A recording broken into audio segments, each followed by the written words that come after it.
Hello दोस्तों, welcome back on book डैमिक। आज हम बात करेंगे एक और कमाल की बुक के बारे में जिसका नाम है इकिगाई। ये बहुत ही फेमस बुक है, जापानीज़ फ़िलॉसफी पे बेस्ड है बेसिकली। और इस बुक के मेन कवर पे जो लाइन लिखी है वो है the Japanese secret to a long and happy life. यानी कि जापानीज़ लोगों का सीक्रेट क्या है एक लंबी और हैप्पी लाइफ जीने का। इसके बारे में आज हम बात करेंगे। तो बेसिकली इस बुक में 4 सेक्शंस की बात करी गई है। पहले उसकी बात करते हैं, क्योंकि हम डिस्कशन किस बारे में कर रहे हैं कि मेन क्रक्स क्या है इस बुक के। लेकिन आपको बुक तो वैसे पढ़नी चाहिए, लेकिन बेसिकली अभी तो हम बात करेंगे, डिस्कशन करेंगे मेन क्रक्स, यानी कि क्या हम प्रैक्टिकली इसमें से निकाल सकते हैं या इंटेलेक्चुअली जो समझने वाला पॉइंट है वो समझ सकते हैं। तो सबसे पहले समझते हैं 4 इंटरसेक्शंस क्या हैं। 4 सेक्शन की बात करती है ये बुक, यानी कि 4 सवाल पूछने के लिए हमको इनक्रेज करती है ये बुक। तो बेसिकली वो 4 क्वेश्चंस क्या हैं। पहला है कि व्हाट यू लव, यानी कि एक लंबी लाइफ जीने के लिए और हैप्पी लाइफ जीने के लिए मोस्ट इम्पोर्टेंट क्या है। कि लंबी लाइफ हम तभी जी पाएंगे जब हम हैप्पी होंगे। और हैप्पी हम कब होते हैं, जब हम वो काम कर रहे हों जो करना हमको पसंद है और हमारी जो बोल सकते हैं सर्वाइवल नीड्स हैं वो फुलफ़िल हो रही हों, और हमारे जो कुछ वांट्स होते हैं जो हम चाहते हैं अगर वो भी कुछ हद तक पूरा हो, तो बोल सकते हैं कि हम एक अच्छी लाइफ जी रहे हैं।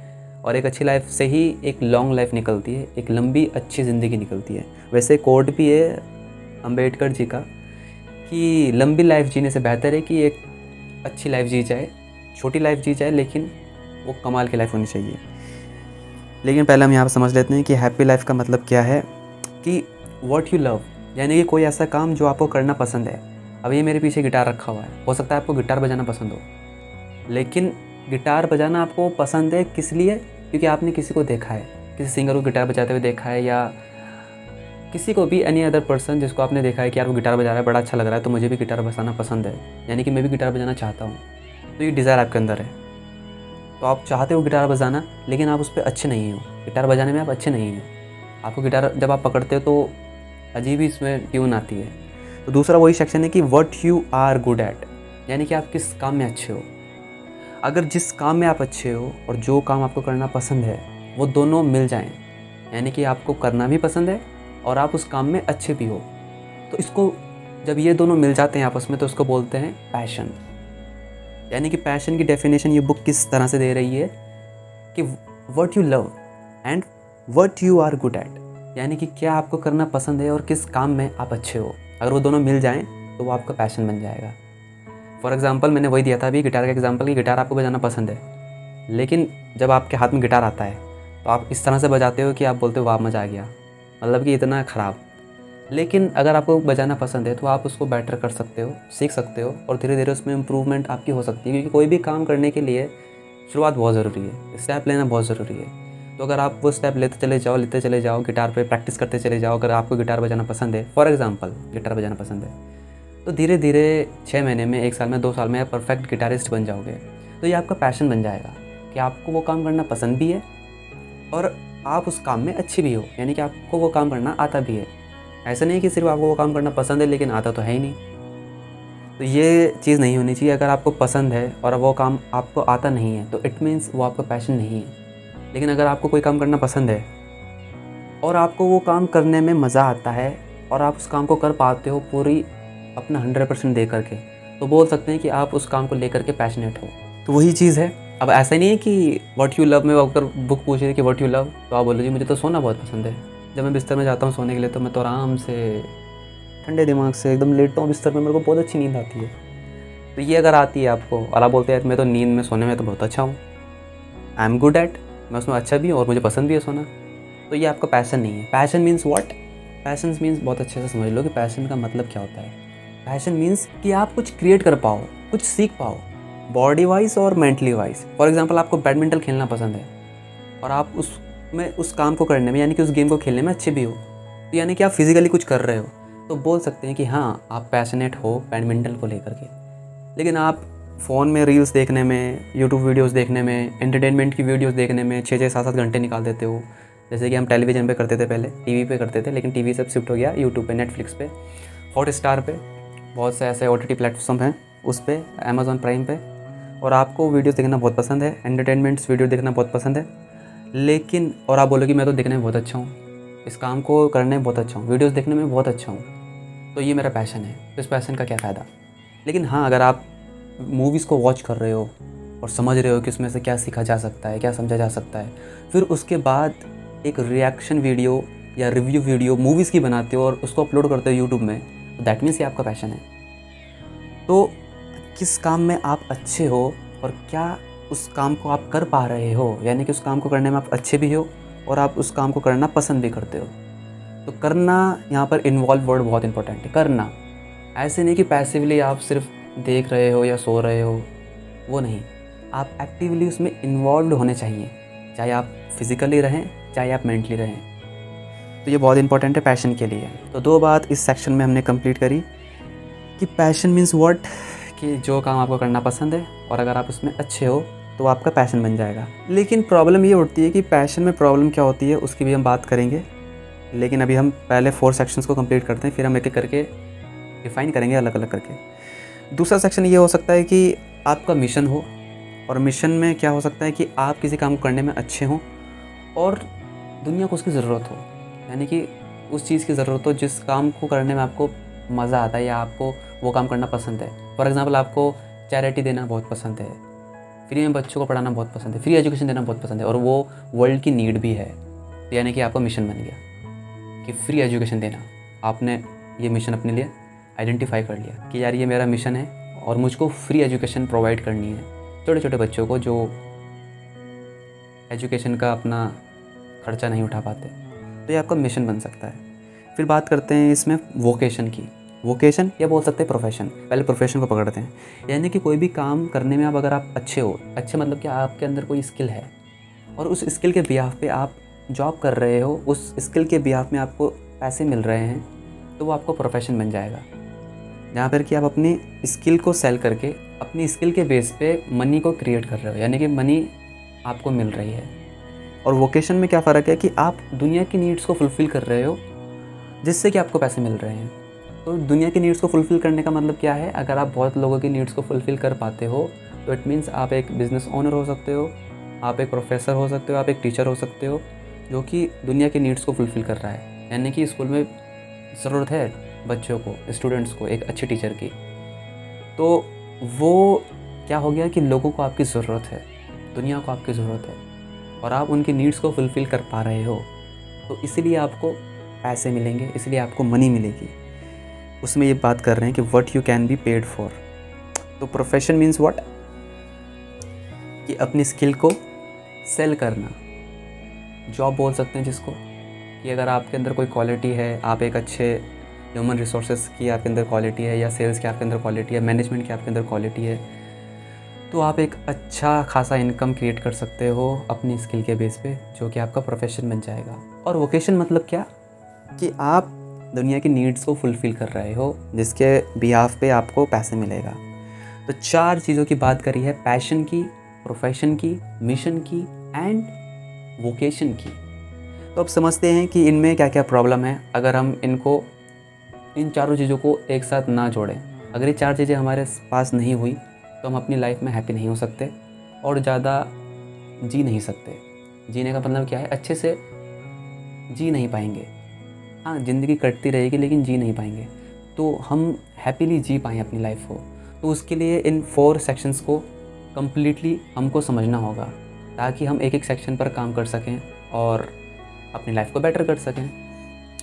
तो पहला है कि what you love and what you are good at, यानी कि कोई काम आपको करना पसंद है और आप उसमें अच्छे हो उस काम करने में।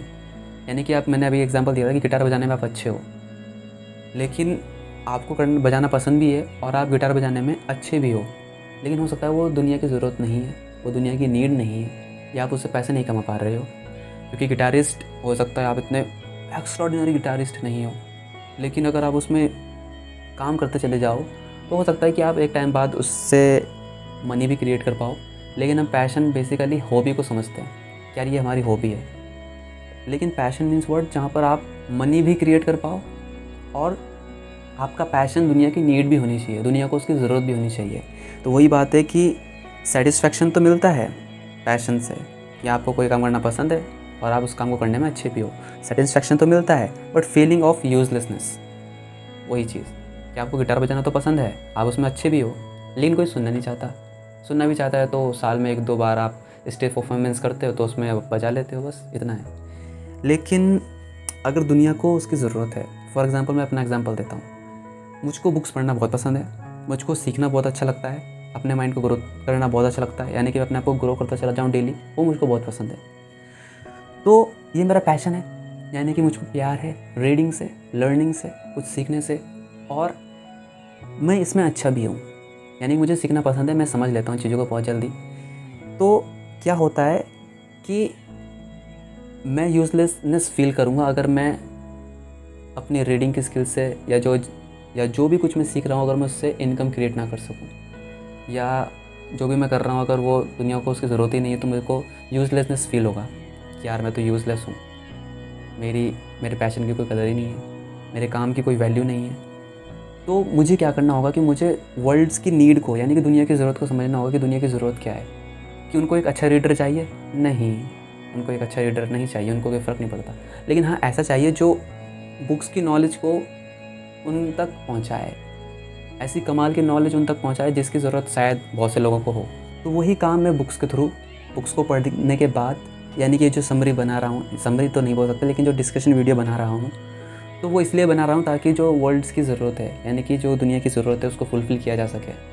तो अगर मैं इस काम को फुलफ़िल कर रहा हूँ, यानी कि किसी को हेल्प हो रहा है इस नॉलेज से, या वो कुछ समझ पा रहा है, उसकी ग्रोथ हो पा रही है, तो इट मीन्स मेरा तीसरा क्वाड्रेंट पूरा हो गया, जो कि दुनिया की नीड है, यानी कि जो वर्ल्ड की नीड है, मैं उसको फुलफ़िल कर पा रहा हूँ। क्योंकि मुझे बुक्स पढ़ना पसंद है, मैं बुक्स पढ़ने में अच्छा हूँ, यानी कि मैं लर्निंग में अच्छा हूँ, मैं सीखने में अच्छा हूँ, तो ये मेरी ग्रोथ हो रही है। और ऊपर से मैं वीडियो अपलोड कर रहा हूँ। वीडियो अपलोड करने का मैटर क्या है, क्यों कर रहा हूँ, रीज़न क्या है? क्योंकि दुनिया की ये ज़रूरत है, मुझको अपनी नॉलेज शेयर करनी होगी, चाहिए, करनी तो नहीं होगी लेकिन चाहिए। क्योंकि सबके पास टाइम नहीं होता बुक्स पढ़ने का, हो तो बहुत अच्छी बात है, लेकिन मैक्सिमम टाइम लोगों के पास टाइम नहीं होता है बुक्स को रीड करने का। तो इसलिए मैं डिस्कशन वीडियोस बना रहा हूँ समझ करके, और ये निकाल रहा हूँ कि प्रैक्टिकली मैं इन बुक से क्या निकाल सकता हूँ जिससे कि आपकी हेल्प हो सके, आप प्रैक्टिकली कुछ अपनी लाइफ में चेंजेस कर सकें और इंटेलेक्चुअली अंडरस्टैंडिंग अपनी बढ़ा सकें। तो ये तीसरा क्वाड्रेंट मेरा फुलफ़िल हो रहा है। एंड फोर्थ क्वाड्रेंट इज़, मैं पैसे कैसे कमाऊँगा, यानी कि what you can be paid for, यानी कि जिसके लिए आपको पैसे मिले। तो बुक पढ़ने के तो किसी को पैसे नहीं मिलते कि जब आप बुक पढ़ते जाओ आपको इनकम मिलेगी, ऐसा हो जाए तो बहुत बढ़िया है वैसे। लेकिन ऐसा नहीं होता है कि अगर आप बुक पढ़ रहे हो तो आपको पैसे नहीं मिलेंगे, आप सीख रहे हो तो आपको पैसे नहीं मिलेंगे। यानी कि आप एक कमाल के कम्युनिकेटर बन जाओ तो आपको पैसे कौन देगा? देगा वैसे तो, अगर आप बन गए तो अच्छे से कम्युनिकेटर और अच्छे से अपनी स्पीकिंग पे काम करते चले जाओ तो अच्छे स्पीकर की दुनिया को ज़रूरत है भी। लेकिन सबसे इम्पोर्टेंट पॉइंट क्या है समझने वाला, कि पैसे कैसे मिलेंगे? कोई भी काम अगर हम कर रहे हैं तो उससे पैसे का सोर्स तो बहुत इंपॉर्टेंट है ना, क्योंकि वही तो आपका करियर है। खाओगे क्या अगर खाने के लिए कुछ नहीं, पैशन पैशन करते रहोगे? तो पैशन से प्रोफेशन वो भी समझा जा सकता है, और वही काम मैं कर रहा हूँ कि बुक्स को रीड कर रहा हूँ, that is my passion, learning is my passion. दुनिया को उसकी ज़रूरत है तो मैं वीडियो के थ्रू उसको शेयर कर रहा हूँ। तो वीडियो के थ्रू शेयर करने के उससे मुझे क्या फ़ायदा होगा जी? मुझे इनकम मिल जाएगी थोड़ी बहुत, जिससे कि मैं अपने खर्चे निकाल सकता हूँ, मैं बुक परचेज़ कर सकता हूँ नई और बहुत ज़्यादा अपनी लर्निंग पे इन्वेस्ट कर सकता हूँ, बोल सकते हैं।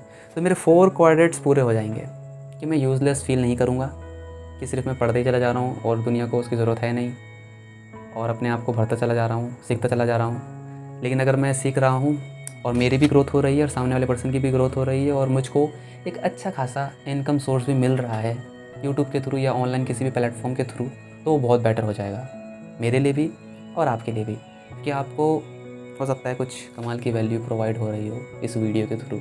अब सेकंड बात करते हैं कि what you love and what the world needs, जो कि आपका मिशन बनेगा। मिशन में प्रॉब्लम क्या है कि डिलाइट तो अच्छा तो फील होता है, लेकिन फुलनेस भी फील होता है कि यार आई एम फुल, मैं जो देना चाहता था दुनिया को या जो दुनिया के लिए करना चाहता था कि यार मैं दूसरों की नीड्स को फुलफ़िल कर सकूं, और मुझको उस नीड को फुलफ़िल करने में अच्छा लगता है। फॉर एग्ज़ाम्पल मुझे फ्री एजुकेशन देना बहुत अच्छा लगता है उन बच्चों को जो कैपेबल नहीं है कि वो अपना एजुकेशन का खर्च उठा सकें, लेकिन मुझे अच्छा लगता है। व्हाट यू लव, वही बात है कि मुझे तो बहुत अच्छा लगता है कि मैं फ्री एजुकेशन प्रोवाइड करूँ बच्चों को, और ये दुनिया की ज़रूरत भी है, दुनिया को नीड भी है इसकी, लेकिन इसके लिए मुझे पैसे तो मिलेंगे नहीं। तो वही है, बट नो वेल्थ। इस मिशन में आपकी कोई वेल्थ नहीं होने वाली, और बिना पैसे के आप कैसे सर्वाइव करोगे, तो दैट इज़ प्रॉब्लम। और अगर पैशन पे ही फोकस करते चले जाओ और वहाँ से दुनिया को उसको ज़रूरत ही नहीं है, आपकी पैशन की किसी को ज़रूरत ही नहीं है, आप सोने में बहुत अच्छे हो, आपको सोने में बहुत मज़ा आता है, तो सोने के लिए तो कोई आपको पैसे देगा नहीं, वरना सोते हुए आदमी की किसी को ज़रूरत है ना, दुनिया में किसी को ज़रूरत है, तो ये पैशन तो आपका बेकार हो जाएगा। लेकिन अगर आपका पैशन है कि यार मुझे गिटार बजाना है, मुझे सिंगिंग पसंद है, मुझे डांसिंग पसंद है, बेसिकली ये पैशन होते हैं। लेकिन सिंगिंग और डांसिंग में कंपटीशन भी बहुत हाई है, तो अपने आप को इतना बेटर करना होगा उसमें कि आपको उसके लिए पैसे भी मिल सकें और दुनिया को उसकी ज़रूरत भी हो, यानी कि एक अच्छे सिंगर की सबको ज़रूरत है। तो आप खुद पर इतना इन्वेस्ट कर सको कि आप एक अच्छे सिंगर बन पाओ, तो आप 2 क्वाड्रेंट को भी फुलफ़िल कर पाओगे कि आपकी जो इनकम है वो भी सिक्योर हो जाए और दुनिया को उसकी ज़रूरत भी हो। तो बोल सकते हैं कि तब आप अपना पैशन प्रोफेशन बना पाओगे। जैसे कि मैं ही अपना एग्जांपल दूं तो मुझको एक अच्छा कम्युनिकेटर बनना होगा ताकि दुनिया की नीड्स फुलफ़िल हो सकें। मैं जो नॉलेज एक्वायर कर रहा हूँ, जो सीख रहा हूँ, वो शेयर कर सकूँ इस वीडियोज़ के थ्रू और एक अच्छा खासा इनकम सोर्स भी क्रिएट कर सकूँ ताकि मुझे फाइनेंशियली कोई प्रॉब्लम ना हो, क्योंकि बिना पैसों के जीना इम्पॉसिबल है आज की डेट में। जैसे हवा पानी इंपॉर्टेंट है, money is also important, but not everything, ये भी समझना बहुत ज़रूरी है। And what the world needs and what you can be paid for, यानी कि आप अगर दुनिया की नीड को फुलफ़िल कर रहे हो और उस फुलफ़िलमेंट में आपको मनी मिल रहा है, तो उसमें प्रॉब्लम क्या है। अब इसमें भी प्रॉब्लम देख लेते हैं जी। अगर आप इसी 2 काम में अटके हुए हो कि एक्साइटमेंट तो बहुत है, कंप्लेसेंसी भी बहुत है। अब जैसे कि आप मेरा एक्साइटमेंट लेवल देख रहे होंगे कि बहुत ठीक ठाक है वैसे, तो मेरा एक्साइटमेंट लेवल भी ठीक है, लेकिन प्रॉब्लम क्या है इसमें, अनसर्टेनिटी की प्रॉब्लम होती है कि आप अगर दुनिया की प्रॉब्लम को फुलफ़िल कर रहे हो और उससे आपको पैसा मिल रहा है, यानी कि मैं इस वीडियो के थ्रू आपकी कोई प्रॉब्लम को फुलफ़िल कर पा रहा हूँ, आपको नॉलेज प्रोवाइड कर पा रहा हूँ, तो अगर मुझे इससे पैसे मिलते हैं तो क्या होगा कि एक अनसर्टेनिटी बनी रहेगी, क्योंकि मुझे इसमें बेस्ट होना पड़ेगा, क्योंकि हो सकता है कि मुझसे बेटर कोई और आ जाए और आपको वही वैल्यू प्रोवाइड करे और मुझसे अच्छे तरीके से प्रोवाइड करे, तो मैं तो आउट हो जाऊंगा पूरे के पूरे गेम से। जैसे कि अभी हो रहा है, स्कूल के जो टीचर हैं, यानी कि जो कोचिंग सेंटर चल रहे थे आज से 3-4 साल 5-6 साल पहले, तो वो ऑफलाइन थे, तो लिमिटेड बच्चे थे और एक अच्छा खासा वहाँ पर इनकम सोर्स उनको मिल रहा था कि वो वर्ल्ड की नीड को फुलफ़िल कर रहे हैं, किसी की ज़रूरत को फुलफ़िल कर रहे हैं, उसके बदले में वो उनको इनकम मिल रही है। लेकिन अब वो अनसर्टिनिटी है उस चीज़ में, क्योंकि अब ऑनलाइन सब बच्चे पढ़ रहे हैं 90%, तो अब बेस्ट टीचर से पढ़ेंगे कि बेस्ट टीचर कौन है यूट्यूब में, तो अनसर्टिनिटी बनी रहेगी क्योंकि बेस्ट से पढ़ेंगे ना। तो बेस्ट से पढ़ने के लिए आपको बेस्ट बनना ज़रूरी है, तो यानी कि आपको उस काम में बेटर होना ज़रूरी है। तो जितने ज़्यादा बेटर होते चले जाओगे किसी भी काम में, आपकी अनसर्टिनिटी उतनी ही कम होती चली जाएगी। और प्रोफेशन में क्या प्रॉब्लम होती है ये भी समझ लेते हैं कि किसी प्रोफेशन में आप अपनी स्किल के बेस पे इनकम क्रिएट कर रहे हो, आपको इनकम मिल रही है, लेकिन इसमें क्या प्रॉब्लम है कि आप अपनी स्किल के बेस पे एक इनकम आपको मिल रही है, तो उसमें प्रॉब्लम क्या हो सकती है। आप बहुत कंफर्टेबल हो अपनी जॉब को लेकर के, आराम से सुबह 8 बजे गए, शाम को 5 बजे आए, 8 घंटे की ड्यूटी, रघुपति राघव राजा राम, जितनी तनख्वाह उतना काम, तो बड़ा कंफर्टेबल है मामला। बट फीलिंग ऑफ एम्प्टीनेस, खालीपन लगता है ना कि यार हो सकता है आप वो काम कर रहे हो जो आपको करना पसंद नहीं है, यानी कि आपकी जॉब, आप उस काम को करने में अच्छे तो हो, लेकिन वो काम आपको करना पसंद नहीं है, तो एक खालीपन होगा अंदर से। फॉर एग्ज़ाम्पल कोई मुझको बोल दे कि यार तुम ये कॉलेज की बुक्स को पढ़ो, फिजिक्स बायो केमिस्ट्री ये पढ़ो, हिस्ट्री पढ़ो और एग्ज़ाम दो, तो वो काम मुझसे नहीं हो पाएगा। उस काम को करने में मुझको अच्छा फील नहीं होगा, क्योंकि मुझे वो काम करना पसंद नहीं है, मेरे को वो काम करना पसंद नहीं है, इसलिए वो काम करना मेरे को अच्छा नहीं लगेगा। लेकिन हाँ, कोई मेरे को बोले कि बायोग्राफीज़ को पढ़ना है, सेल्फ हेल्प बुक्स को पढ़ना है, बिज़नेस की बुक्स को पढ़ना है, इन्वेस्टिंग की बुक्स को पढ़ना है और उसके बाद ऐसा एक्सप्लेनिंग वीडियोज़ बनानी है, तो ये मेरे को बहुत पसंद है। तो यहाँ पर क्या हो रहा है, मैं फुलफ़िल हूँ। लेकिन अगर आप किसी प्रोफेशन में हो और अगर आपको वो काम करना पसंद नहीं है, तो दैट मीन्स कि आपको कुछ और करना पड़ेगा, यानी कुछ ऐसा ढूंढना पड़ेगा कि जो करना आपको पसंद भी हो। तो ऐसा नहीं कि अपनी जॉब छोड़ दो, साइड हसल मारो, कुछ साइड बाय साइड करते चले जाओ। संडे में मिलता है टाइम, 8 घंटे की जॉब के बाद आपको 2-3 घंटे तो मिल जाते होंगे पर डे, तो उसमें कुछ अपना साइड बाय साइड करो जो काम आपको करना पसंद है, और उस काम को करके, यानी कि जो काम आपको करना पसंद है, उससे आप एक इनकम क्रिएट कर सकते हो, फिर अपनी जॉब को टाटा बाय बाय बोल सकते हो। तो अपने प्रोफेशन को साइड करो और पैशन से प्रोफेशन क्रिएट करो, तो ये भी हो सकता है। और ऐसा नहीं है कि ये चारों चीज़ एक साथ हों, कि अपने पैशन को प्रोफेशन बनाओ, वोकेशन बनाओ और मिशन बनाओ, ऐसा भी नहीं है। आपका मिशन हो सकता है कुछ और हो, यानी कि आप फ्री एजुकेशन प्रोवाइड कर रहे हो बच्चों को, और आपका पैशन है कि आप गिटार बजाते हो, और आपका जो प्रोफेशन है वो हो सकता है कि आप कुछ और कर रहे हो। लेकिन मेन पॉइंट यही है कि आपको इन 4 कॉन्ट्रैक्ट्स को पूरा करना होगा, कि आपको क्या करना पसंद है, आप इस काम में अच्छे हो, आपको कैसे पैसे मिलेंगे, यानी कि क्या वैल्यू आप प्रोवाइड करोगे किसी ऑर्गेनाइजेशन के लिए या किसी पर्सन के लिए, या दुनिया की नीड्स को फुलफ़िल करोगे जिससे कि आपको मनी मिल सके और दुनिया की नीड्स को आप फुलफ़िल कर पाओ, यानी कि वर्ल्ड के लिए एक यूज़फुल कुछ आप क्रिएट कर पाओ। तो ये 4 क्वाड्रेंट्स आपके पूरे होने चाहिए, तो जिसके बाद आप एक हैप्पी और हेल्दी लाइफ जी पाओगे। आई थिंक आपको क्लियर हुआ होगा इतना। तो अब हम बात करेंगे इकिगाई के 10 मेन पॉइंट्स की, जिसमें कि 10 रूल्स ऑफ इकिगाई बोल सकते हैं। वैसे मेरा मूड तो नहीं था इन पॉइंट्स को कवर करने का, लेकिन बहुत ही कमाल के पॉइंट्स हैं और हम इन पॉइंट से बहुत ज़्यादा सीख सकते हैं और प्रैक्टिकली कुछ सीख सकते हैं, तो मुझे लगा कि इनको शेयर करना चाहिए। तो चलते हैं सीधा पहले पॉइंट की तरफ। तो पहला रूल है find and follow your Ikigai. तो अभी जो हमने बात करी थी 4 क्वाड्रेंट्स की, कि पहला क्या है पैशन, दूसरा क्या है मिशन, तीसरा क्या है वोकेशन एंड प्रोफेशन। चारों के चारों क्वाड्रेंट्स आपस में कनेक्टेड हैं, या अलग अलग भी आप इसको कर सकते हो। तो वही है, अपने इकिगाई को फाइंड करो। इकिगाई मतलब क्या, रीज़न टू बीइंग, यानी कि आपका लाइफ में रीज़न क्या है, पर्पस क्या है, क्यों जी रहे हो, तो वो पर्पस क्लियर करो, तो वो आपका इकिगाई है। तो आप अगर आपको नहीं मिला है अभी तक अपना इकिगाई, तो आपका गोल ही यही है कि अपने पर्पस को आप ढूंढो, आप उसको सर्च करो। तो ikigai is a reason to enjoy life, यानी कि लाइफ को एंजॉय करने का नाम ही इकिगाई है, या बोल सकते हैं कि लाइफ में जो आपका पर्पस है उसके अकॉर्डिंग चलना ही आपका इकिगाई है। ओकिनावा, यानी कि ओकिनावा एक टाउन है, एक शहर है, टाउन है जापान में, जहाँ पर सबसे ज़्यादा उम्र के लोग, बड़ी शुद्ध हिंदी आई, उम्र के लोग जीते हैं। तो वहीं से ये इकिगाई शब्द निकला है, वहीं से ये इकिगाई की फ़िलॉसफी निकली है ओकिनावा से। तो view ikigai as a way to describe the why behind their daily life, यानी कि इकिगाई डिफ़ाइन करता है, डिस्क्राइब करता है ओकिनावा के लोगों का वाई, कि वो डेली क्यों जी रहे हैं, यानी कि क्यों वो सुबह उठें, क्या उनको सुबह उठने के लिए इंस्पायर करता है। जैसे कि जब हम स्कूल में थे तो यार सुबह टाइम हो गया स्कूल जाने का, भी स्कूल जाना ही है, तो उठ जाओ जी 6 बजे 7 बजे।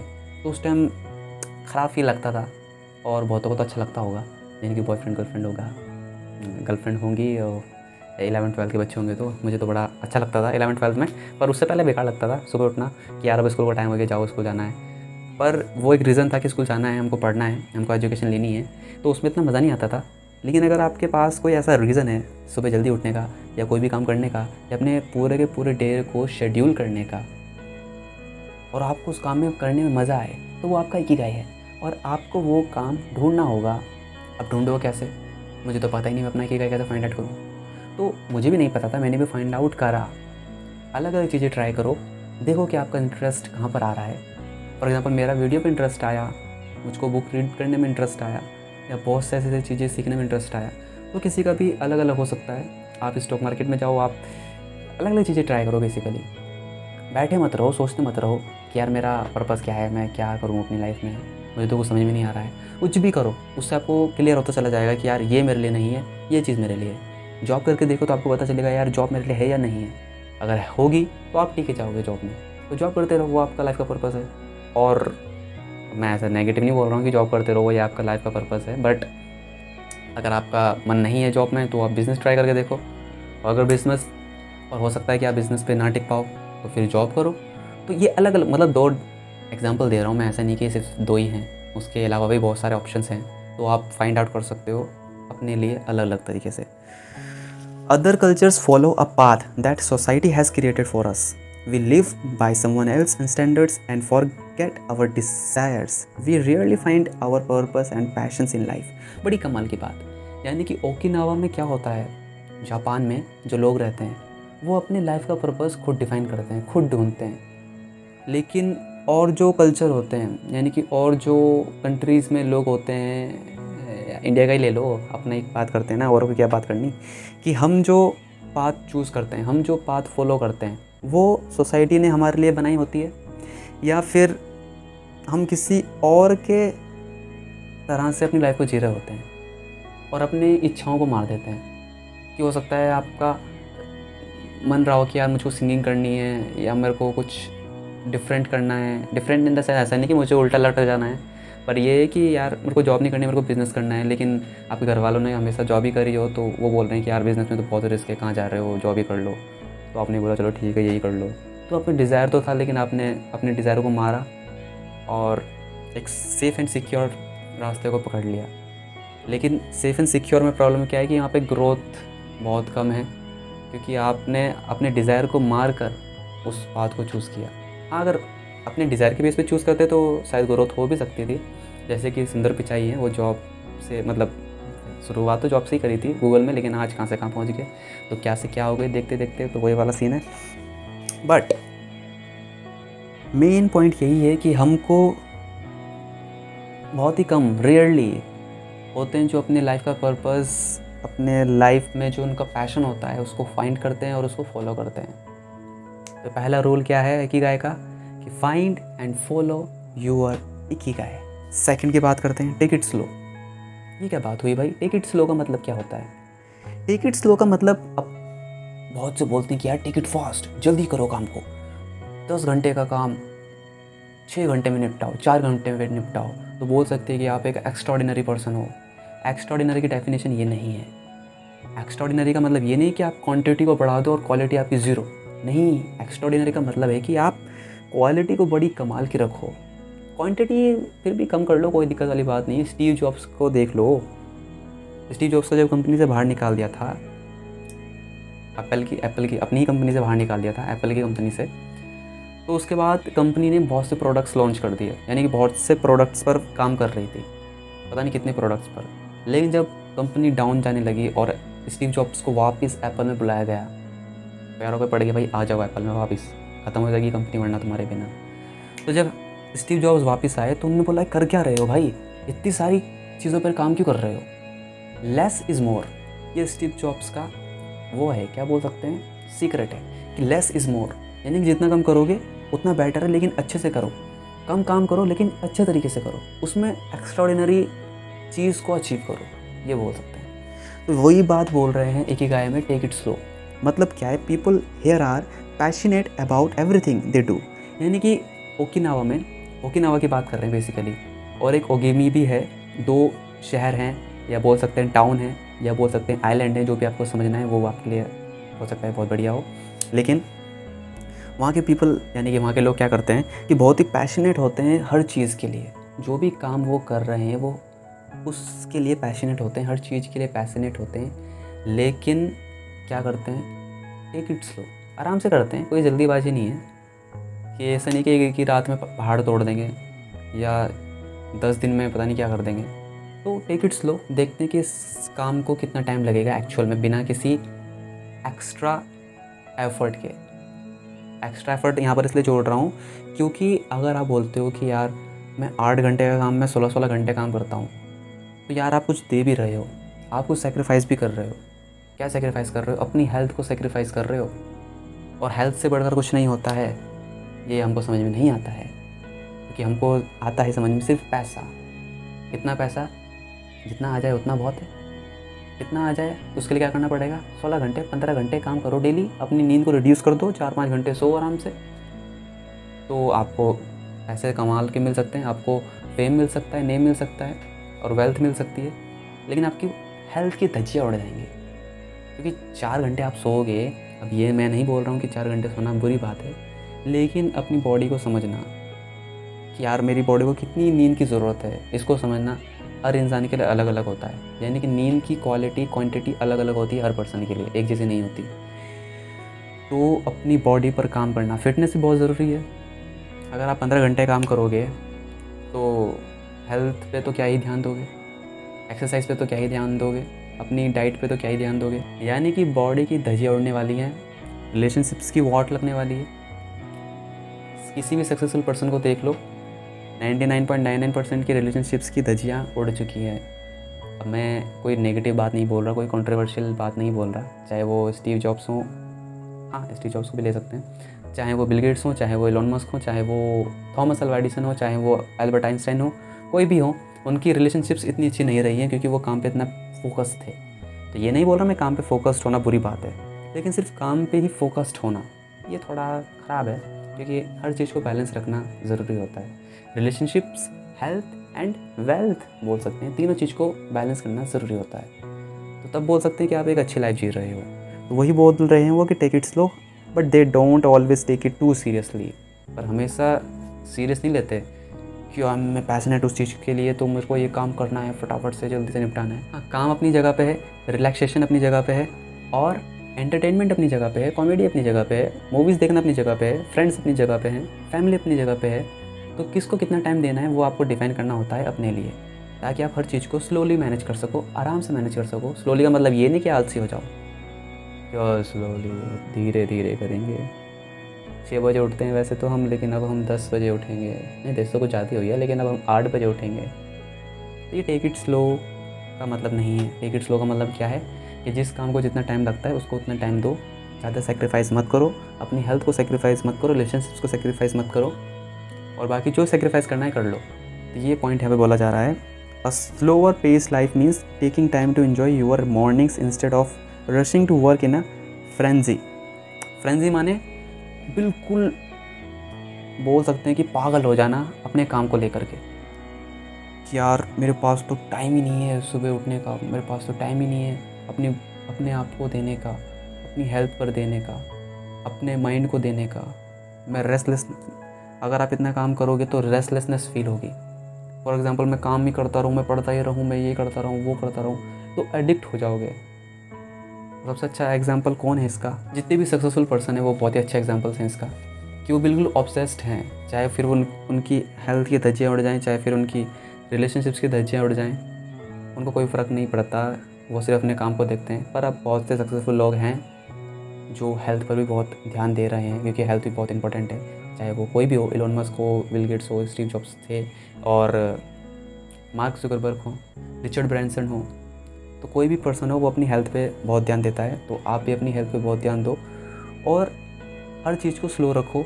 ज़्यादा फास्ट लेने की ज़रूरत नहीं है, ज़्यादा सीरियस लेने की ज़रूरत नहीं है। हल्के फुल्के रहो, आराम से हर चीज़ को मैनेज करना सीखो। थर्ड रूल है कि कहेगा डोंट फिल योर स्टमक, यानी कि अपने स्टमक को पूरा मत भरो। Don't fill your stomach, full मत भरो। कहने का मतलब ये है, फुल का मतलब ये नहीं कि आप कम खाना खाओ, पेट भर के खाना मत खाओ, नहीं, इसका मतलब ये नहीं है। क्या बोल रहे हैं ये पॉइंट कि हारा हाचिबू instructs people to eat only until they are 80% full. हारा हाचिबू वो खाना खाने से पहले प्रेयर करते हैं कि मैं सिर्फ 80% खाऊंगा, यानी कि 80% का मतलब ये है कि आप अपनी बॉडी की भूख को फुलफ़िल कर रहे हो। कभी भी अगर आप खाना खा रहे हो तो 80% का मतलब ये है कि आप सिर्फ अपनी बॉडी की भूख को फुलफ़िल कर रहे हो, अपने मन की भूख को फुलफ़िल नहीं कर रहे हो। क्योंकि जो 20% अगर आपने खाया तो वो आपका मन खा रहा है कि यार टेस्टी हो रहा है, अंदर से माइंड में सिग्नल पहुंच रहा है कि पेट फुल हो चुका है, लेकिन फिर भी हम टेस्ट के लिए, क्योंकि फिर भी जगह बची रहती है पेट में, लेकिन वो उस बची हुई जगह को हम फुलफ़िल करते हैं अपने टेस्ट से कि यार टेस्टी हो रहा है, खाना खा लो ना, क्या फ़र्क पड़ता है। तो वही चीज़ है, calorie gap between when an American says I am full and an Okinawa says I am no longer हरिंग। यानी कि अमेरिका के जो लोग होते हैं वो बोलते हैं कि मेरा पेट भर चुका है। अमेरिका के क्या, इंडिया के वैसे हाल हैं कि यार बस अब और नहीं है, पेट भर गया है, पूरा फुल हो गया है, अब और नहीं खा सकता। लेकिन जो जापान के लोग हैं, जो ओकिनावा के लोग हैं, वहाँ के लोग बोलते हैं कि अब मुझे और भूख नहीं है। यानी कि खा तो सकते हैं वो भी, लेकिन भूख नहीं है। तो यानी कि पेट की भूख तो कंप्लीट कर ली, लेकिन मन की भूख के लिए बोलते हैं कि अब मुझे भूख नहीं है। 20% मन की भूख होती है, 80% बॉडी की भूख होती है। कैलोरी रिस्ट्रिक्शंस, यानी कि कैलोरी पे रिस्ट्रिक्शन लगा दो कि इतना ही भी ज़्यादा पेट को फुल मत कर दो कि 100% खा लिया, ठूस लिया, यहाँ तक भर लिया, उसके बाद प्रॉब्लम क्या होगी कि जितना ज़्यादा खाना अगर बॉडी में होगा उसको डाइजेस्ट करने के लिए एनर्जी भी तो चाहिए, हीट भी तो चाहिए। वो हीट कहाँ से प्रोड्यूस होती है? वो होती है जब हमारा पूरा ब्लड पेट की तरफ दौड़ता है खाने को डाइजेस्ट करने के लिए। और जैसे ही खाने को डाइजेस्ट करने के लिए पूरा ब्लड पेट पे चला जाएगा, पूरा इन द सेंस ऐसा नहीं कि पूरा बॉडी से निकल कर पेट पे चला जाएगा, पर यह है कि माइंड में जो ब्लड रहता है माइंड को फंक्शनिंग करने के लिए, वो भी निकल करके पेट की तरफ दौड़ता है। जिसके कारण क्या होता है कि डाइजेशन जैसे ही होना स्टार्ट हो जाएगा खाना खाने के बाद, अगर आपने 100% खाना खा लिया है, ज़्यादा खा लिया है बोल सकते हैं जिसको, तो माइंड काम करना बंद कर देगा। तभी हमको क्या होता है जब हम ज़्यादा खा लेते हैं, यार आज पूरी बनी हुई है, आज मटर पनीर है, आज चिकन है, आज ये है, आज वो है, तो जब हम वो सब खाएंगे, अच्छे से खाएंगे, ओवर ईटिंग करेंगे, टेस्ट के लिए खाएंगे, तो क्या होगा, नींद आएगी। यार अब बहुत खा लिया, चलो अब नींद आ रही है, सो जाओ। तो आलस आएगा, लेज़ीनेस आएगी। तो इसीलिए बोल रहे हैं इकिगाई के 3rd रूल में कि डोंट फिल योर स्टमक। इससे नींद तो आएगी ही, लेज़ीनेस तो आएगा ही, लेकिन साथ ही साथ आपकी बॉडी अनहेल्दी होती चली जाएगी, क्योंकि बॉडी को इतनी कैलोरीज़ की ज़रूरत नहीं थी जितनी कि आपने ठूस लिया अपने टेस्ट के चक्कर में। और यार टेस्ट के चक्कर की तो बात छोड़ो यार, फास्ट फूड ही हम इतना खाते हैं, बॉडी को उसकी ज़रूरत नहीं है, पूरा मैदा है, कोई भी प्रोटीन नहीं है, कोई भी न्यूट्रिशन नहीं है उस फूड में, फास्ट फूड में, लेकिन फिर भी उसको खाते हैं टेस्ट के लिए। हाँ, अगर आप बहुत कम खा रहे हो तो दैट इज़ ओके, पर आप ज़्यादा खा रहे हो तो that is problem. Mindful eating supports, यानी कि जब आप होश में खाते हो, दिमाग से खाते हो। अब हम क्या करते हैं कि यार खाना खा रहे हैं, उधर टीवी चल रहा है, हाँ यार टीवी, यार इसमें यार ये वाला सीन ठीक नहीं था इसमें, तो खा रहे हैं खाना लेकिन ध्यान टीवी पे है, माइंड पूरा का पूरा टीवी पे जा रखा है, या आपने यूट्यूब पे जा रखा है, कुछ देख रहे हैं, हो सकता है यही वीडियो देख रहे हो खाना खाते टाइम, तो बंद कर दो इस वीडियो को, मत देखो बिल्कुल भी खाना खाते टाइम, उसके बाद देख सकते हो। तो यही चीज़ है माइंडफुल, जब भी खाना खाओ तो बिल्कुल कॉन्शियस होकर खाओ, ध्यान से खाओ कि अभी मैं खाना खा रहा हूँ तो सिर्फ खाना ही खा रहा हूँ, ऐसा नहीं कि कुछ सोच रहा हूँ। वो तो मैं ही होता हूँ, मैं अपना एग्जांपल देता हूँ। अभी जब शुरू में मैंने ट्राई किया था कि यार माइंडफुल ईटिंग स्टार्ट करूँगा, कि जब खाना खा रहा हूँगा तो बिल्कुल खाने पे फोकस रहेगा, मेरा ध्यान बिल्कुल खाने पे फोकस होगा। तो जैसे ही खाना खा रहा होता हूँ मैं, तो पहले के टाइम पे, अभी भी होता है वैसे थोड़ा थोड़ा, लेकिन दिमाग या तो पास्ट पे चला जाता है या तो फ्यूचर पे चला जाता है कि यार अब ये करना है, वो करना है, वो करना है, यार वो वैसा हो गया था, वैसा हो गया था, ऐसा कैसा हो गया था। तो यहीं पर माइंड घूमता रहता है और वो खाना ऑटोमेटिकली चल रहा है, ऑटोमेटिक हो रहा है, सबकॉन्शियसली हो रहा है। तो वो कॉन्शियसली हो, आपको पता चले कि आप क्या खा रहे हो, उसको टेस्ट करो, उसको फील करो, उसको अच्छे से चबाओ, ताकि आप उसको अच्छे से डाइजेस्ट कर पाओ। क्योंकि जैसे ही आप खाने की स्मेल को फील करते हो तो आपका जो स्टमक होता है वो ऐसे एंजाइम्स को रिलीज़ करता है जिससे कि डाइजेशन फास्ट हो, अच्छे से हो और बॉडी हेल्दी रहे। तो माइंडफुल ईटिंग का सपोर्ट बहुत इंपॉर्टेंट है जी। ईटिंग स्लोली, धीरे खाओ, ये तो हमको पता ही है, सब चीज़ें हमको पता है, लेकिन करता कोई नहीं है, ये भी फैक्ट है। तो ईटिंग स्लो से क्या फ़ायदा होगा कि अगर आप धीरे खाओगे तो बॉडी सिग्नल भेजती है माइंड पे कि अब पेट फुल हो चुका है तो रुक जाओ। लेकिन अगर आप ईटिंग कर रहे हो फास्ट, जल्दी जल्दी खा रहे हो, तो आपको बाद में पता चलता है खाना खाने के बाद कि यार अब ज़्यादा खा लिया। तो ईटिंग स्लो रखो, धीरे खाओ, जिससे क्या होगा, जो ज़्यादा खाने की हैबिट है, जो अलर्ट मिलता है माइंड तक पहुंचता है स्टमक से, वो पहुंच पाए और आप रुक पाओ पहले ही, पेट को ओवर करने से पहले ही। तो ये पॉइंट है eating slowly, focusing on food. वही चीज़ है कि माइंडफुल तरीके से अगर आप खाने को खा रहे हो तो आपका ध्यान खाने पर होना चाहिए, कहीं और नहीं होना चाहिए। ऐसे नहीं कि किसी से बात कर रहे हो, हाँ यार और तू बता क्या हाल चाल, वो ये सो, और साथ में खाना भी खा रहे हो। हाँ, रेस्टोरेंट में खा रहे हो तो थोड़ा बहुत चलता है, लेकिन ऐसा ही नहीं कि बिल्कुल भी लगे हुए हो। डेली का डेली सीन यही है, डेली की डेली हैबिट यही है, तो वहाँ पर कंट्रोल करो थोड़ा। यूज़ स्मॉल वेसल्स, छोटे बर्तन को यूज़ करो। जापान में छोटे बर्तन पर वो खाना खाते हैं। अब छोटे बर्तन को आप यूज़ करोगे तो उसमें बेनिफिट क्या होगा कि ज़्यादा खाना लगेगा माइंड को, यार खाना तो ज़्यादा है, तो आप अगर उसको खाओगे तो यार चलो ज़्यादा खाया। अगर आप बड़े बर्तन में खाओगे तो यार ये थोड़ा थोड़ा तो कम लग रहा है ना। तो वही चीज़ है कि एक ट्रिक है, स्ट्रेटजी है जिसको आप यूज़ कर सकते हो कि अपनी जो प्लेट है या जो बाउल है या जो कटोरी है उसको आप छोटा रखो, और उसमें अगर आप ज़्यादा फूड को फिल करोगे तो वो ज़्यादा दिखेगा, मतलब कि जितना फूड को आप फिल करोगे तो वो ज़्यादा दिखेगा उन बर्तनों में। 4th रूल है इकिगाई का, surround your self with good friends, यानी कि हमेशा अच्छे दोस्त बनाओ, अच्छे दोस्तों से घिरे रहो हमेशा। लेकिन गुड फ्रेंड्स बोला जा रहा है, बैड फ्रेंड्स नहीं। अगर अच्छे दोस्त नहीं हैं, आपको नहीं मिल रहे हैं, तो भैया अकेले रहो, बुक्स पढ़ो, कुछ फैमिली के साथ टाइम स्पेंड करो, लेकिन बैड फ्रेंड्स के साथ हमेशा या कभी भी मत रहो। अच्छे दोस्तों के साथ रहो, और अच्छे दोस्त अगर आप ढूंढोगे तो मिल जाएंगे। तो अच्छे दोस्तों के साथ ओकिनावा के लोग क्या करते हैं, यानी कि जापानीज़ लोग क्या करते हैं, गॉसिप्स करते हैं। अब गॉसिप्स का हमने सुना है यार, गॉसिप्स नहीं करनी चाहिए, गॉसिप्स यूज़लेस होती है, बेकार होती है, टाइम वेस्ट होता है। लेकिन अगर आप लिमिट में कर रहे हो, तो हर चीज़ लिमिट में अगर आप करते हो तो कोई भी चीज़ बुरी नहीं होती। तो गॉसिप्स का भी एक पॉजिटिव रोल होता है कि अगर आप किसी से फ्रेंडशिप करना चाहते हो, किसी से बात करना चाहते हो, और हो सकता है कि गॉसिप्स का मतलब क्या होता है, पहले तो ये समझ लो कि ऐसी बातें करना जिनका आपकी लाइफ से कोई कनेक्शन, डायरेक्ट कनेक्शन ना हो, या आपको उस चीज़ की नीड ना हो, लेकिन अगर आप गॉसिप कर रहे हो सामने वाले के थॉट प्रोसेस को समझने के लिए कि अच्छा और बताओ यार क्या चल रहा है, यार तुम्हारी लाइफ में क्या हो रहा है, ये हो रहा है, वो हो रहा है, कैसे हो रहा है, तो जो भी आप बात कर रहे हो वो गॉसिप्स है। क्योंकि आप डायरेक्टली, आपके लिए वो कोई भी बेनिफिशियल नहीं है, आप उससे कोई भी चीज़ लर्न नहीं कर सकते in terms of your financial wage और योर इंटेलेक्चुअल बेस।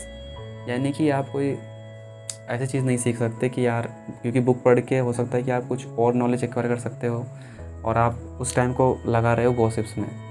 तो गॉसिप्स में फ़ायदा ये होगा कि आप रिलेशनशिप्स बिल्ड कर पाओगे, चाहे वो फैमिली के साथ हो, वहाँ पर गॉसिप्स ही होती है, वहाँ पर नॉलेज की बात तो होती नहीं कि हाँ भाई बताओ कितना बिज़नेस करना है, कि इसमें कितना पैसा डालना है, उसमें कितना पैसा डालना है, इस बिज़नेस को किस तरह से करेंगे, सेल्स कैसे होगी, मार्केटिंग कैसे होगी। तो हमेशा तो ये बात नहीं कर सकते ना, तो गॉसिप्स भी करोगे कहीं ना कहीं कि अच्छा तुम बताओ यार तुम्हारी लाइफ में क्या चल रहा है, अच्छा ये है, अच्छा वो है।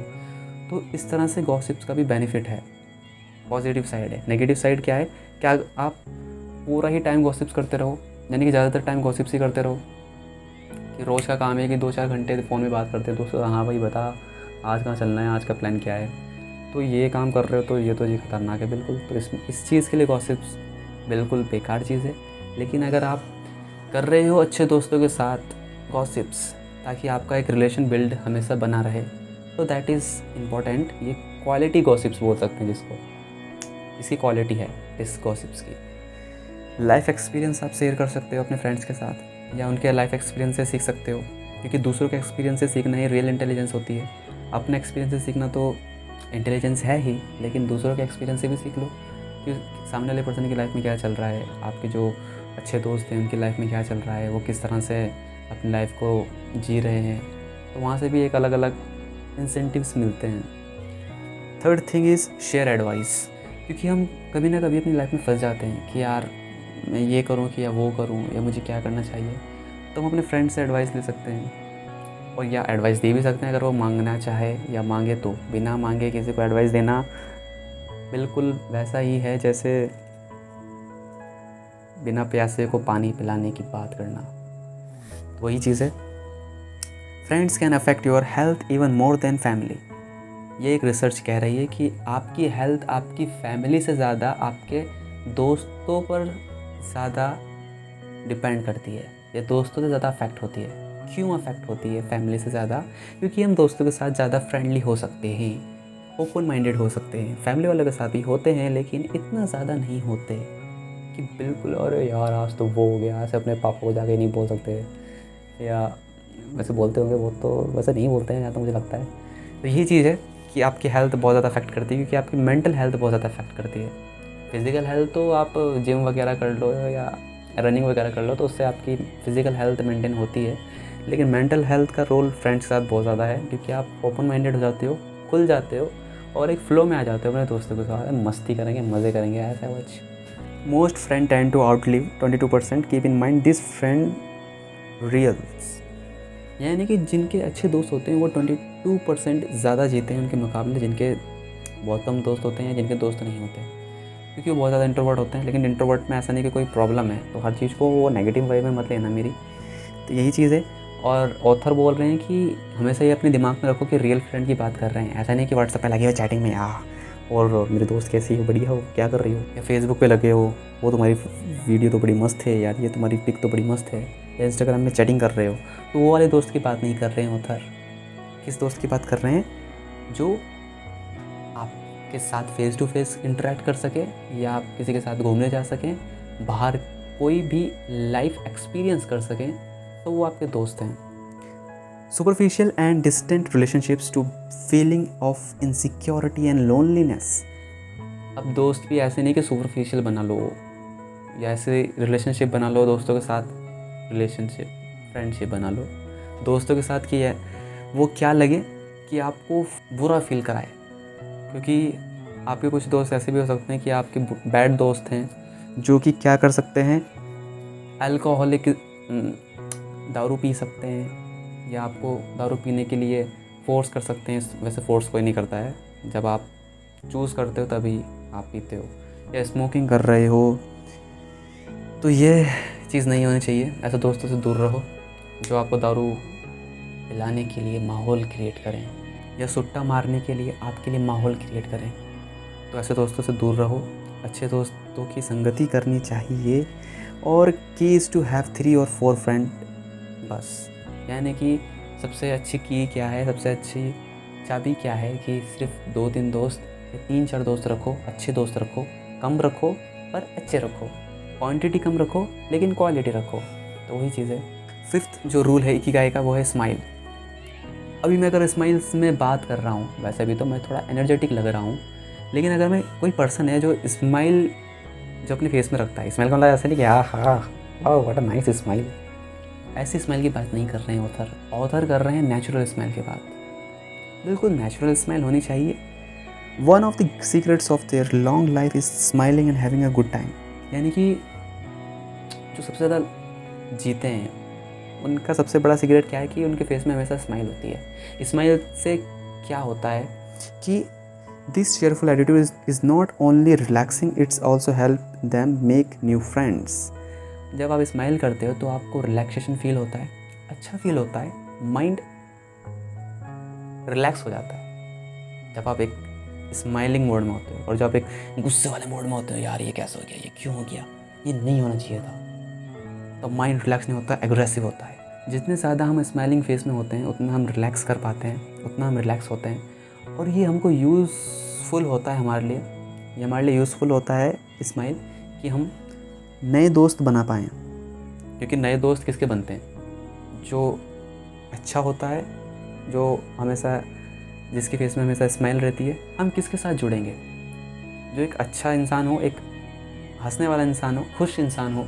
स्माइल का मतलब क्या है कि आपकी खुशी को एक्सप्रेस कर रहा है। या हम किसी ऐसे पर्सन के फ्रेंड बनना चाहेंगे कि जो बहुत ही एंगर हो, जिसके अंदर जो बहुत ही गुस्सेल हो, हमेशा ऐसा रहे कि यार ये यार वो ये वो ऐसा ऐसा, तो ऐसा फ्रेंड किसी को अच्छा नहीं लगता।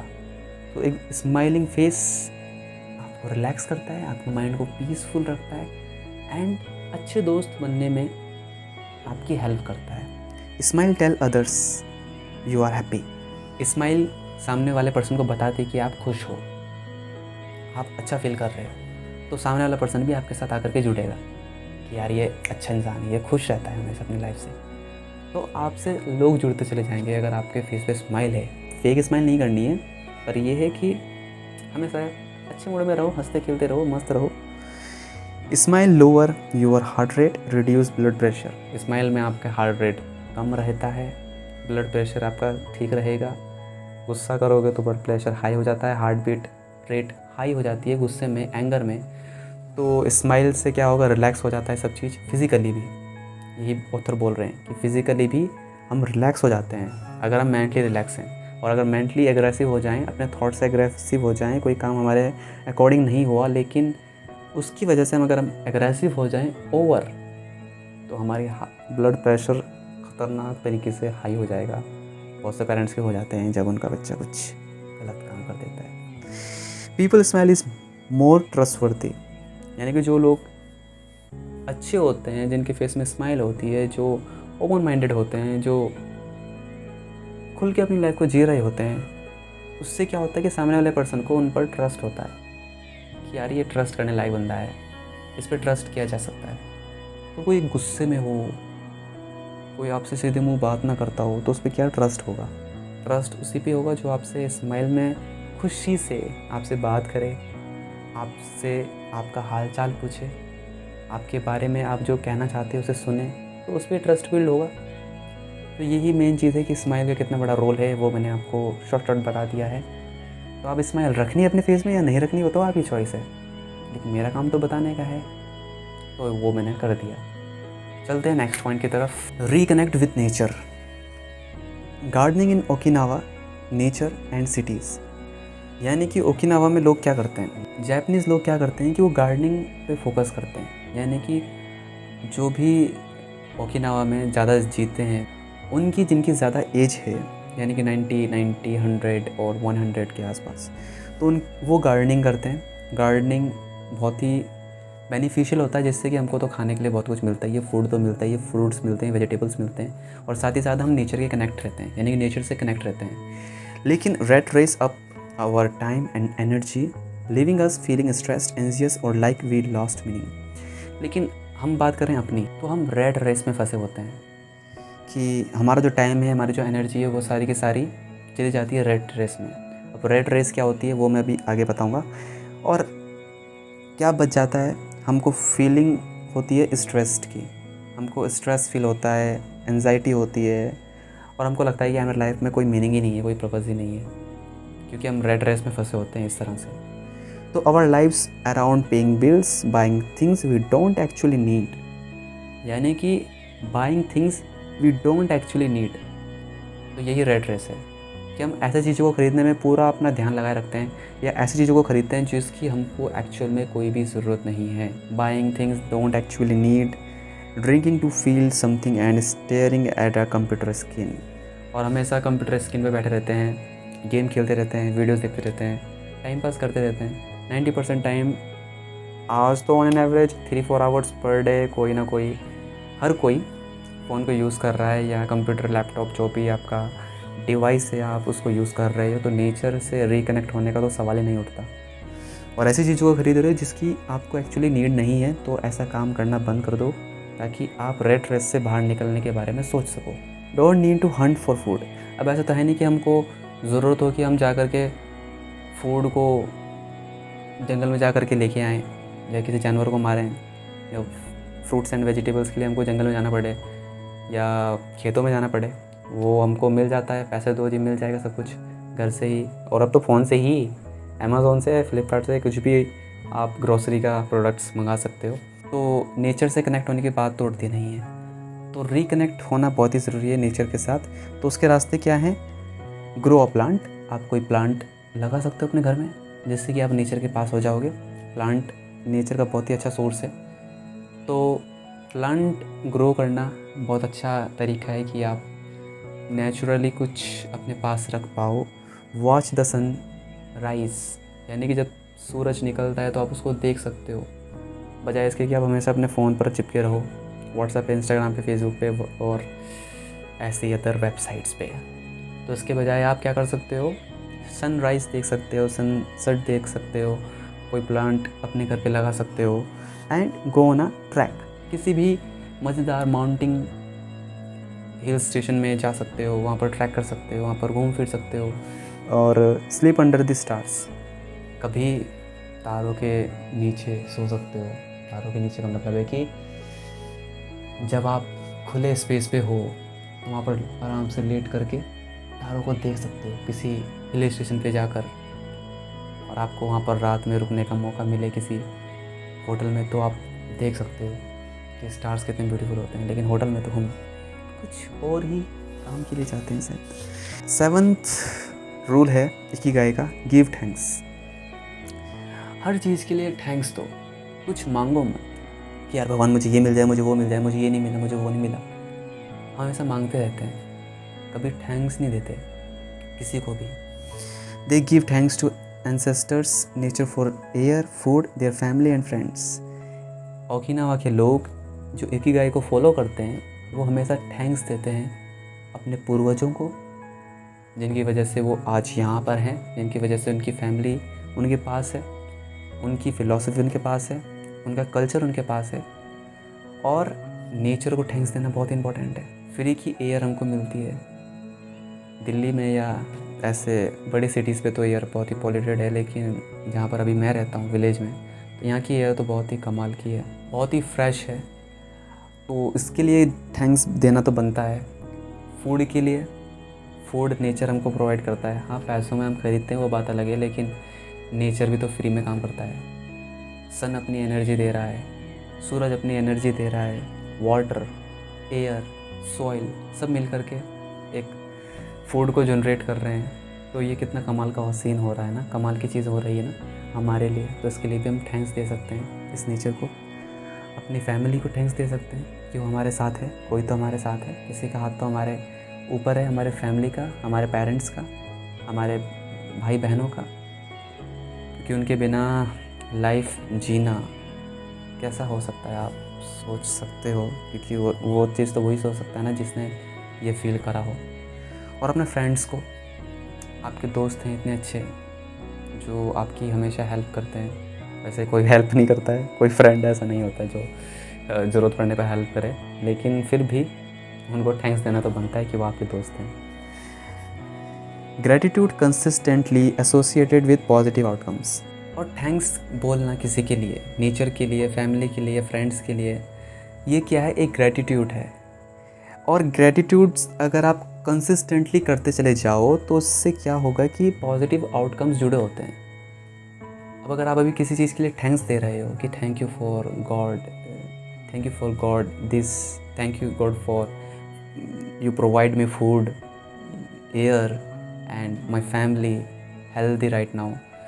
सो क्या होता है कि एक अच्छा पीसफुल माइंड हमारा हो जाता है, बजाय उसके कि हम कुछ चीज़ मांग रहे हो कि यार भगवान तूने मुझे ये क्यों नहीं दिया, अभी तो वो पूरा नहीं हुआ, अभी ये नहीं हुआ, अभी मुझे वो चाहिए, अभी मुझे वो करना है। वो करना तो सही है लेकिन मुझे वो चाहिए। तो इससे क्या होता है कि माइंड रेस्टलेसनेस हो जाती है अंदर। लेकिन अगर आप ग्रेटिट्यूड फील करते हो कि thank you God for everything, what ever you do, what ever you give me, तो उससे क्या होता है, पॉजिटिव आउटकम्स प्रोड्यूस होते हैं। Increasing your happiness levels, gratitude also improves your physical health. यानी कि ग्रेटिट्यूड से हमारी हैप्पीनेस तो कनेक्टेड है ही, हम खुश फील करते हैं, हमको अच्छा फील होता है, साथ ही साथ हमारी फिज़िकल हेल्थ भी इम्प्रूव होती है। क्योंकि माइंड और बॉडी कनेक्टेड है आपस में। माइंड हेल्दी रहेगा तो बॉडी हेल्दी रहेगी, बॉडी हेल्दी रहेगी तो माइंड हेल्दी रहेगा। तो दोनों इंटरकनेक्टेड हैं। अगर आप ग्रेटिट्यूड फील करते हो, ऐसे थॉट्स को अपने अंदर रिपीट करते हो जिससे कि आपको अच्छा फील होता है, तो आपकी बॉडी ऑटोमेटिकली हेल्दी होती चली जाएगी। लेकिन इसका मतलब ये नहीं कि आप अपने बॉडी पर काम ना करो। Start grateful by keeping a gratitude journal. यानी कि आप एक अच्छा काम क्या कर सकते हो कि एक ग्रेटिट्यूड जर्नल को मेंटेन कर सकते हो। हर दिन लिख सकते हो कि आज के दिन सबसे बेस्ट चीज़ क्या हुई और मैं किस चीज़ के लिए थैंकफुल बोल सकता हूँ कि यार thank you God for this.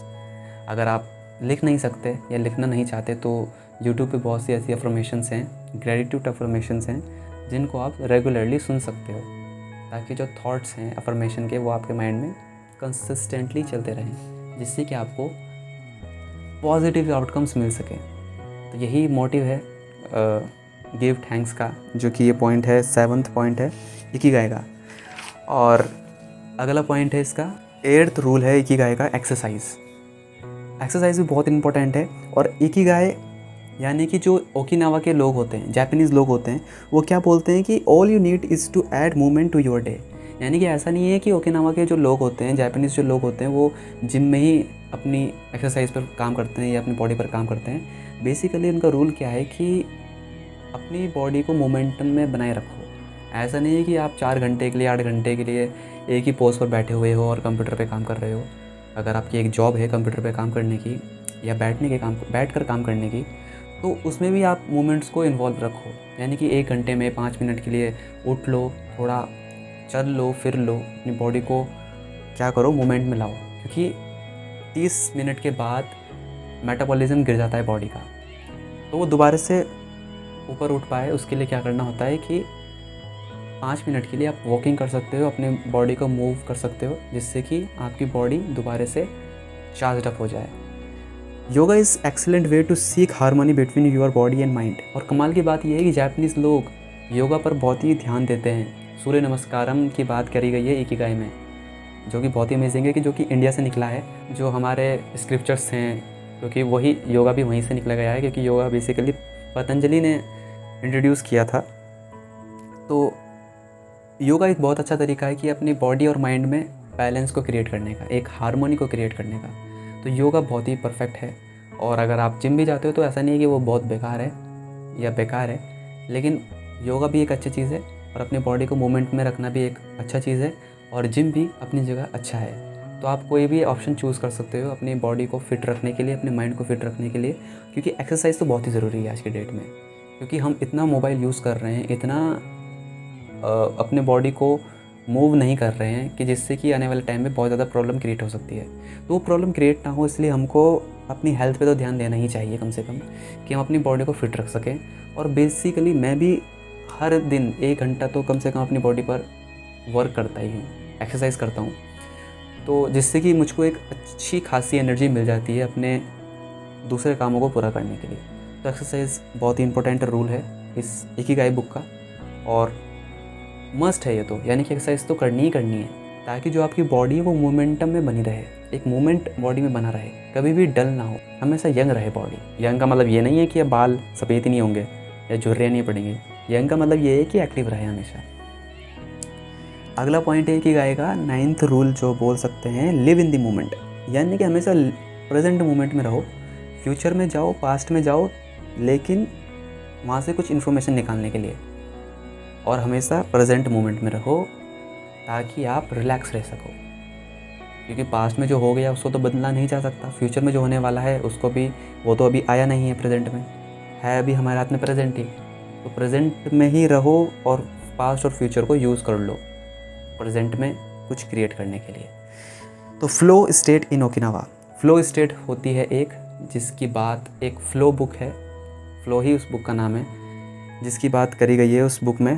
तो उसी की बात यहाँ पर थोड़ी बहुत खींची गई है कि ओकिनावा के लोग क्या होते हैं, जापानीज लोग क्या होते हैं, फ्लो स्टेट में हमेशा रहते हैं। Flow state means what? Flow is the state in which people are so involve in a activity that nothing else seem to matter, यानी कि एक ऐसी एक्टिविटी जिसमें कि कुछ भी और मैटर नहीं करता। यानी कि अभी जो मैं ये काम कर रहा हूँ ये भी एक फ्लो स्टेट का ही एग्जाम्पल है, क्योंकि अब मैं एक फ़्लो स्टेट में आ चुका हूँ। यानी कि मैं अभी जो बोल रहा हूँ, जो इसको एक्सप्लेन कर रहा हूँ, वो इतनी तेज़ी से हो रहा है कि मुझको पता ही नहीं चल रहा है कि मैं किस तरह से इसको काम को कर रहा हूँ। तो यही चीज़ है कि फ़्लो स्टेट में कोई भी और चीज़ मैटर नहीं करती, कोई भी पास्ट और फ्यूचर नहीं होता है, वही होता है जो अभी हो रहा है, प्रेजेंट मोमेंट होता है, और वो काम होता है जो काम आप कर रहे हो। और बोल सकते हैं कि सिर्फ काम ही होता है, काम हो रहा होता है और आप फ़्लो स्टेट में होते हो। The experience it self become highly enjoyable, और ये जो एक्सपीरियंस होता है फ्लो स्टेट का, ये बहुत ही इन्जॉयबल होता है, मज़ा आ रहा होता है, क्योंकि ना आप फ्यूचर के बारे में सोच रहे हो इस काम को करते हुए, ना पास्ट के बारे में सोच रहे हो।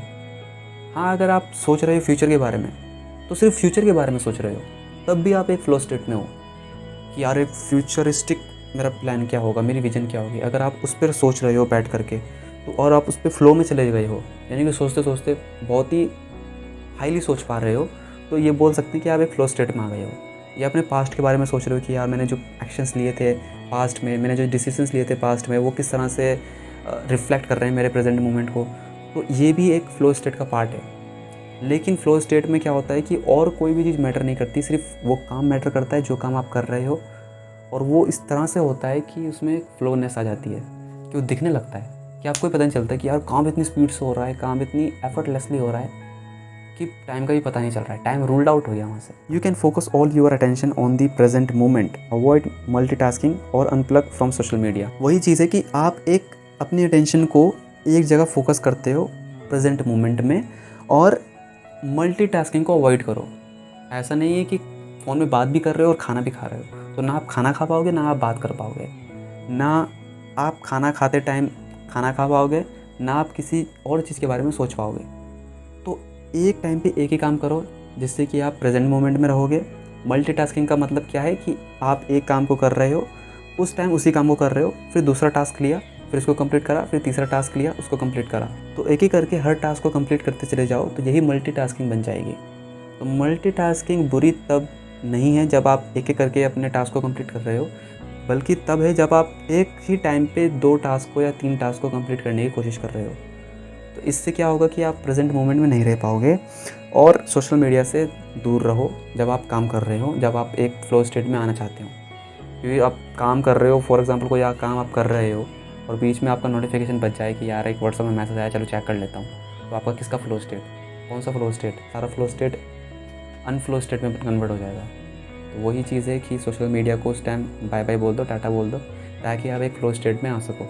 जैसे कि अभी मैं इस वीडियो को रिकॉर्ड कर रहा हूँ तो अभी मेरा फ़ोन फ्लाइट मोड पे है, जिससे कि कोई भी कॉल आती है, कोई भी नोटिफिकेशन आता है तो वो नहीं आ पाएगा, ताकि मैं एक फ्लो स्टेट में बना रहूँ और मेरा फ़ोन एक कैमरे का काम कर पाए इस मोमेंट में कम से कम। Choosing task that's difficult but not too difficult, ये भी बड़ा कमाल का पॉइंट है कि फ़्लो स्टेट में आने के लिए ऐसा नहीं है कि आपको फ़्लो में आप तभी आ पाओगे जब आप कोई डिफ़िकल्ट टास्क को कर रहे हो, लेकिन वो टास्क इतना भी डिफ़िकल्ट नहीं होना चाहिए कि आपसे फिर वो हो नहीं पाए, यानी कि आप उस टास्क को पूरा ही ना कर पाओ।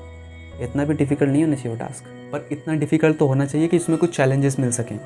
ईज़ी टास्क में तो आपका मन करेगा ही नहीं कि अगर आप एक ग्रेजुएट पर्सन हो, आप एजुकेटेड पर्सन हो, तो आपको 2 और 2 कितना होता है, 2 का टेबल सुनाओ जी, 1 से लेकर 100 तक काउंटिंग सुनाओ, तो ये सब काम आपको कहाँ बोलेंगे यार, ये क्या काम दे दिया।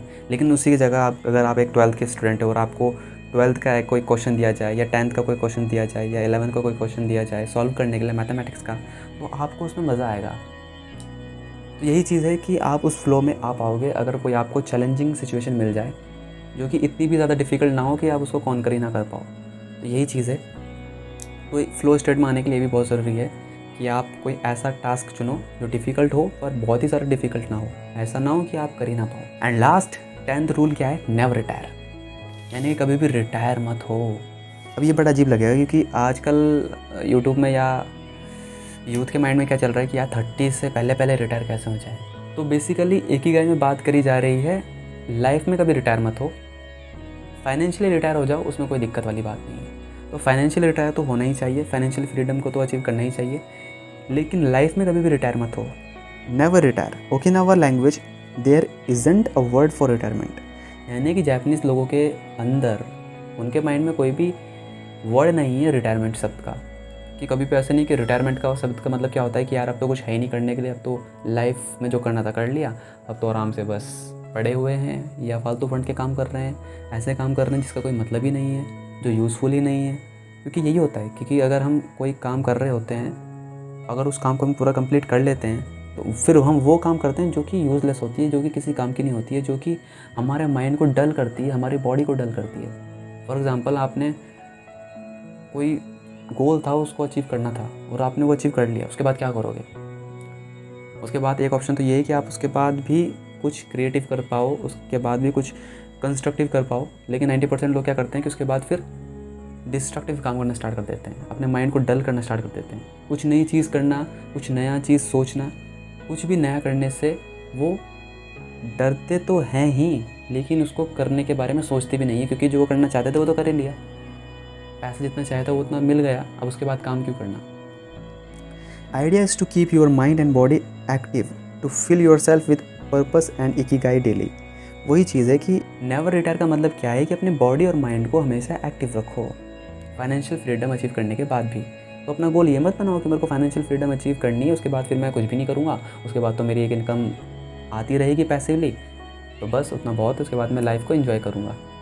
तो एंजॉय करो, वैसे भी करो, एंटरटेनमेंट भी करो, फैमिली के साथ मस्ती मारो, कॉमेडी देखो, टीवी देखो, शोज़ देखो, घूमो फिरो, मस्त रहो, लेकिन अपने काम को भी एंजॉय करो। उसके बाद भी जब आप एक फाइनेंशियल फ्रीडम को अचीव कर लोगे, उसके बाद भी अपने काम पे फोकस रखो, कुछ क्रिएटिव करो, पैसों के लिए मत करो हो सकता है, पर करते रहो ताकि आपकी जो माइंड है, जो बॉडी है, वो एक्टिव रहे हमेशा। So never retire, keep learning, keep changing, keep growing. यही रूल है नेवर रिटायर का, कि हमेशा सीखते रहो, हमेशा चेंज होते रहो। चेंज मोस्ट इम्पॉर्टेंट है, कि अगर आप 1 साल पहले भी वैसे ही थे और 1 साल बाद भी वैसे ही हो, तो आप बिल्कुल चेंज नहीं हो, तो आप बिल्कुल भी चेंज नहीं हुए हो, आपने कुछ नया नहीं सीखा है, आप ग्रो नहीं हुए हो। तो बिल्कुल कॉन्स्टेंटली चेंज होते रहो, हमेशा कुछ ना कुछ नया सीखते रहो और ग्रो होते रहो। तो यही रूल है नेवर रिटायर का। तो आई होप आज की ये वीडियो आपको पसंद आई होगी। वीडियो बहुत लॉन्ग चल गई, शायद 1 आवर से ऊपर की निकल गई है। तो मिलते हैं नेक्स्ट डिस्कशन वीडियो में, और तब तक के लिए thank you for watching this video.